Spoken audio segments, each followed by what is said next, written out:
Picture this. You're driving through the wide-open country of Montana. The air smells faintly of sagebrush, the mountains rise in the distance, and in a quiet creek ahead you spot piles of sheep's wool. Not on a fence, not in a barn, in the water. Ranchers, real, hard-working ranchers, are hauling bags of wool to the river and dumping them straight in. It looks like sabotage, waste, maybe even madness. But here's the twist. This is one of the cleverest, most unexpected environmental rescue missions in the American West. And it all starts with a truth most people don't know. There are about 5 million sheep in the United States today. Sounds like a lot, right? Until you hear the competition. China, 160 to 170 million. Australia, 65 to 75 million. America's sheep industry isn't just small, it's shrinking. And one of the biggest reasons? Wool doesn't pay.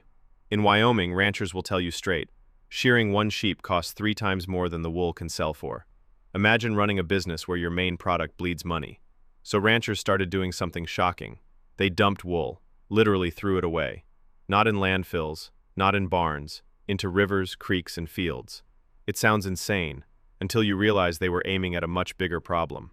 The American West runs on water, and it's running out. The glaciers that crown the mountaintops, the ones that melt slowly, feeding rivers through the summer, are shrinking fast. Take Washington State's Nisqually Glacier. Scientists say it can keep compensating for reduced runoff only until the end of this century. After that, rivers will grow unpredictable.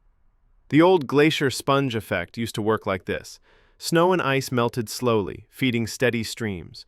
Water soaked into floodplains, seeped into the ground, and topped off underground aquifers. Now, spring melt is short and violent. The water surges, crashes downstream, and is gone before the land can drink.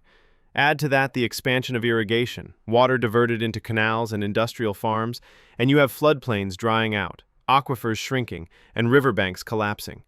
It's not just melting ice. Grazing livestock in floodplains has been stripping away nature's protective armor. USGS studies show that heavy grazing destroys biological soil crusts, those delicate communities of mosses, lichens, and cyanobacteria that lock the earth together. Once those are gone, a hoofstep is all it takes to crumble riverbanks. Loose soil washes away instantly, deepening and widening the channels. And then there's the human engineering problem. Dams. Thousands of them across the West. A dam changes everything. Floods that once spread fertile silt across floodplains now stop dead. Sediment piles up in reservoirs, while the water that escapes downstream is stripped clean, pure enough to cut into the riverbed like a blade. The floodplain? Left high, dry, and starving. If that wasn't enough, the West is wildfire territory. From 1999 to 2020, 87% of all wildfire acreage in the U.S. burned here. After a fire, vegetation that stabilizes soil is gone. Rain hits bare ground, and the earth slides straight into rivers. It's like a perfect storm. Less water, faster erosion, and dying river ecosystems. So here's the question. If the West's rivers are bleeding out, what could possibly patch them up?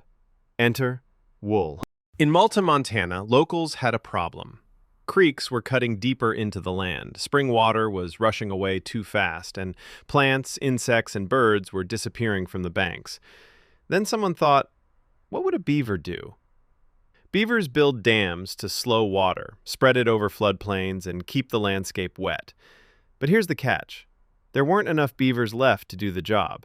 So people built artificial beaver dams, but with a twist. They stuffed them with wool. The results? Water slowed down. It spread wider. It soaked into the earth. Underground aquifers got a drink. Floodplains began acting like natural sponges again. The wool held the soil, stopped erosion, and, bonus, it fed the plants. Wool isn't just fluffy waste. It's 14% nitrogen, more than some composts or manures, plus phosphorus, potassium, sulfur, and trace minerals. And because wool is mostly keratin, it decomposes slowly, feeding plants for up to a year. It also soaks up 20 to 30 times its weight in water and releases it slowly during dry spells.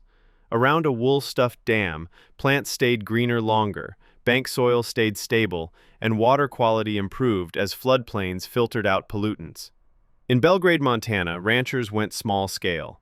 They built wool filter pillows, simple bags of wool anchored in streams. They slowed the flow, trapped silt and seeds, and released moisture back into the banks. Others made wool pellets, tiny, dense pieces of scrap wool mixed into soil.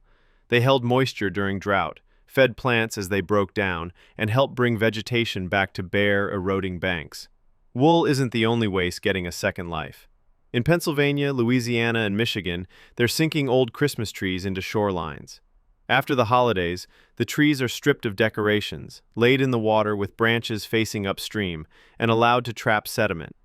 As the sediment builds, plants take root, shorelines stabilize, and wildlife returns. In Louisiana, the annual Christmas tree drop has restored over 74 acres of marshland, buffering communities against storms. And then there's the coconut trick. Not whole coconuts, but core mats, woven from coconut husk fibers. Laid along eroding slopes, they hold soil, keep moisture, and give young plants a safe place to take root. In a few years, the plant's own roots take over, and the mats biodegrade. No waste, no pollution. Wool, Christmas trees, coconuts. On the surface, it's all waste. But in the right place, at the right time, they're lifelines. These aren't big federal programs. They're local, practical fixes born out of necessity. And they work. The challenge now is scaling them up, turning clever local hacks into standard practice across the West. Because if there's one thing the story of wool in the river teaches us, it's this. Sometimes the strangest solutions are the ones that save the day.